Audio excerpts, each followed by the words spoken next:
So this is one of the megalithic stone spheres in Costa Rica. This is the first one we've come across in the National Museum in San Jose. It's one of many, all found around the entire southwest coast, around Golfito, Palma Sur and Palma Norte, which we're going to be going to on this trip. See if we can find some of them in situ. So this is our introduction to the stone spheres of Costa Rica. Behind me is definitely one of the largest stone spheres we have here in Costa Rica. We're in the Museo Nacional in San Jose. They have several spheres here. I think this is probably the largest one they have. It's about 5.5 feet tall, 5.5 feet round. It's not perfect though. I've looked around it and you can see discrepancies in the spherical shape. However, just to create such things, and so many of them, all around the whole southwest coast of Costa Rica, was quite a remarkable feat, and we have to question why on earth did they do it?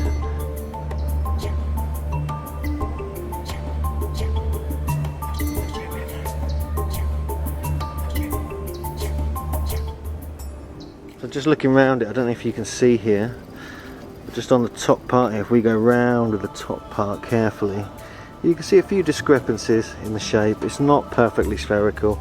I'm sure if it was measured, the agreements would come forth about that. However, just the sheer size of it is quite something to behold. And you can just see from this angle the odd shape of it. So this could well have been one of the ones made by the trainees, megalithic marble makers, and they didn't quite get it right. It's definitely not natural. These have all been tested. They definitely have some man-made quality about them, so we see some kind of training school at work, and it is absolutely fascinating.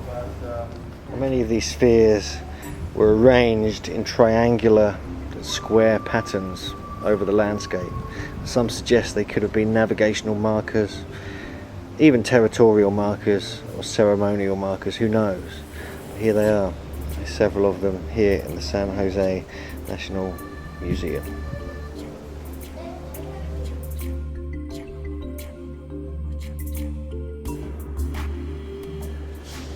Just look at the intricacy of these. This is some of the finest stonework I've seen in South or Central America. I've never even seen a picture or video of these. You have all this kind of incredible animal shamanic symbolism.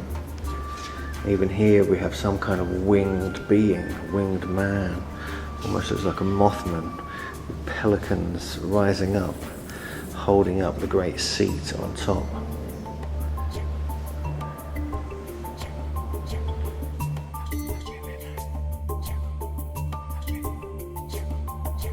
These are said just to be grinding stones, and these are the base of them with all these intricate patterns on them.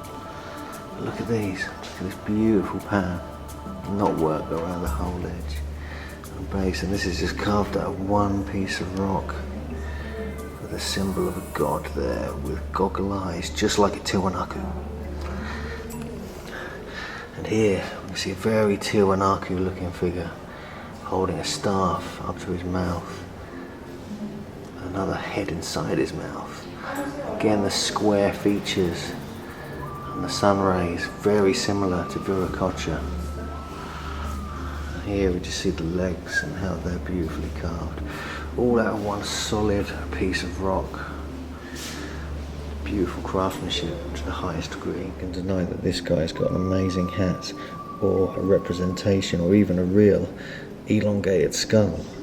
And this is one of the remnants of the culture of the gods that once existed here. I mean, just check out these spirals, they're amazing. They're just like the ones in England and Malta, Tiwanaku, all over the world. You can't deny them, that they're there, they are just beautiful. And you can see them all the way up the statue. Symbols. It's even got the goggle eyes, just like we see at Tiwanaku and on Easter Island. I wonder if that's a turban he was originally wearing as well.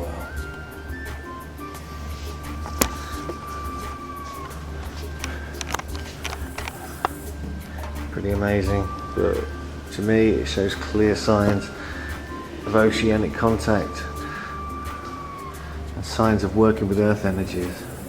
Maybe this is the people who built and constructed the megalithic spheres.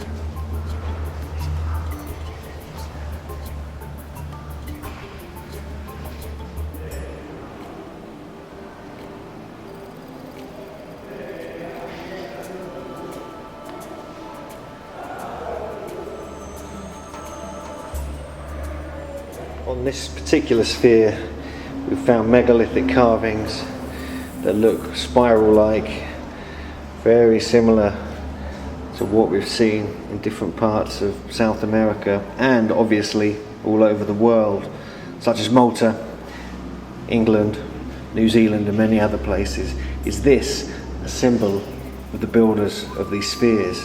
And this particular sphere has actually been broken open. And you can see the other side of it here.